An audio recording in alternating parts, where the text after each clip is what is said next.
बाबा हरिद्वार से बोल रहा। బిజీ ఆర్డర్లపై నదీ స్నానం చేయబడును. ఎక్కడ ఉన్నా మన పేరుతో అభిషేకం చేయించుకోవచ్చు. ఎక్కడ ఉన్నా మన పేరుతో అన్నదానం చేయొచ్చు.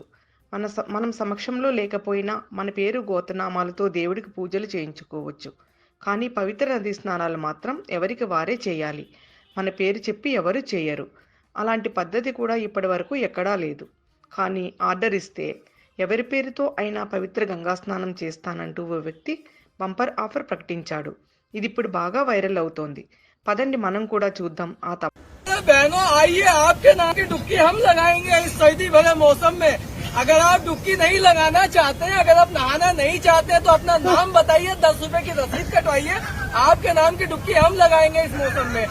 आपके नाम के पुण्य आपको मिलेंगे, लेकिन आप जो 10 रुपए देंगे वो हमको मिलेंगे।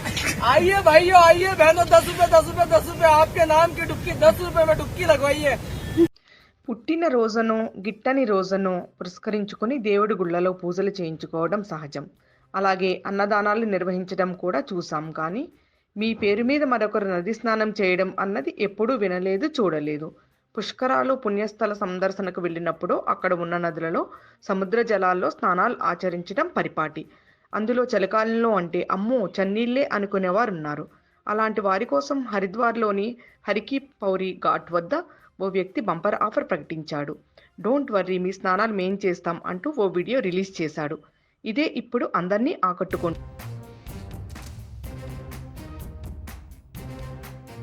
అతని పేరు మనోజ్ నిషాద్. హరిద్వార్ ప్రాంతంలో అందరికీ సుపరిచితుడు. ఎవరికి ఏ పని కావాలన్నా నేనున్నానంటూ పిలిస్తే పలికే వ్యక్తి. అతనికున్న పరిచయాల దృష్ట్యా అంతా ఓ యూట్యూబ్ ఛానల్ పెట్టకూడదా అంటూ సలహాలు ఇవ్వడం మొదలుపెట్టారు. కొన్నాళ్ళు అస్సలు పట్టించుకోలేదు. ఆ తర్వాత ఆలోచించాడు. ఓ ఫైన్ మార్నింగ్ యూట్యూబ్ ఛానల్ ప్రారంభించాడు. ఏవేవో వీడియోలు పెడుతూ అందరి దృష్టిలో పడడానికి ఎంతో ప్రయత్నించాడు. కానీ ఎవరు చేయని వీడియో చేయాలని, అందరినీ ఆకట్టుకోవాలన్న కాంక్ష అయితే మదిలో మెదులుతూ ఉండేది. ఆ ఆలోచనే ఆర్డర్లపై నదీ స్నానాలు చేయబడును అనే ప్రకటన. ఆ వీడియో ఇప్పుడు వైరల్గా. మీరు ఏ ప్రాంతంలో ఉన్నా మీ పేరు మీద గంగా స్నానం చేస్తా, ఇందుకు కేవలం 10 రూపాయలు చెల్లిస్తే చాలు అంటూ మనోజ్ చేసిన ప్రకటన ఎంతోమంది దృష్టిలో పడింది. చాలామంది ప్రముఖులు ఈ వీడియోను షేర్ చేశారు. దీంతో అతనికి ఇప్పుడు ఫోన్ల మీద ఫోన్లు, ఆర్డర్ల మీద ఆర్డర్లు. 10 రూపాయలే కదా, వస్తే పుణ్యం, పోతే 10 రూపాయలు అనుకుంటూ చాలామంది సంప్రదించడం మొదలుపెట్టారు. ఇదేదో బాగానే ఉందే అనుకున్నాడు. సరదాగా ఇచ్చాననుకున్న వీడియో కాస్త వైరల్గా మారడంతో అతను నదిలో దిగడం, ఒడ్డుకు రావడం, మళ్ళీ దిగడం, మళ్ళీ ఒడ్డుకు రావడం, ఇదే సరిపోతోంది. మొత్తానికి క్షణం తీరిక లేకుండా పోయింది.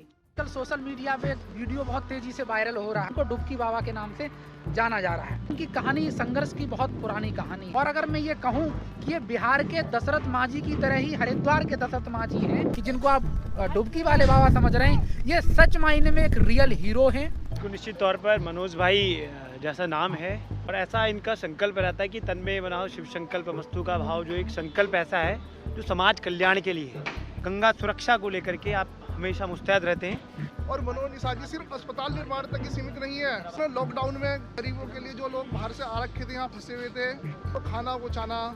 आपके लिए हो सकता है मनोज नया हो, लेकिन हमारे लिए मनोज और मनोज की कहानी बहुत पुरानी है। अस्पताल इसकी नींव तो रखी गई हो भले ही सीमेंट से और रेत से और बजरी से, लेकिन इसमें जो जोड़ दिया गया है वो है संघर्षों का, वो है भावनाओं का, वो है मेहनत का, वो है लगन का। मैं मनोज भैया को पूरे उत्तराखंड से, पूरे भारत के लिए धन्यवाद करता हूं। వాస్తవానికి మనోజ్ నిషాద్ ఓ సామాజిక కార్యకర్త. స్థానికంగా ఎన్నో అంశాలపై ప్రభుత్వంతో పోరాడాడు, ఆందోళనలు చేపట్టాడు, కొన్ని సాధించాడు, మరికొన్ని ప్రభుత్వ నిర్ణయాలకే వదిలేశాడు. అయితే తానుండే ప్రాంతంలో ప్రభుత్వ ఆసుపత్రి కోసం ఎన్నో సంవత్సరాలుగా పోరాడాడు. అతని డిమాండ్ను ఇటీవలే అధికారులు పరిశీలించారు. అందులో వాస్తవాన్ని గ్రహించారు, ఓకే చెప్పారు. ఇప్పుడు అక్కడ ప్రభుత్వ ఆసుపత్రి కూడా ఏర్పాటు అయింది. ఇది మనోజ్ సాధించిన విజయంగా అక్కడ వారు చెప్పుకుంటారు. ఇప్పుడు నదీ స్నానంపై అతని ప్రకటన స్థానికంగా సంచలనంగా మారింది. ఇదేదో బాగానే ఉంది కదా అని అంతా అతని దారిలోకి వస్తున్నారు. మరి భక్తికి భక్తి, భుక్తికి భుక్తి, మీరేమంటారు?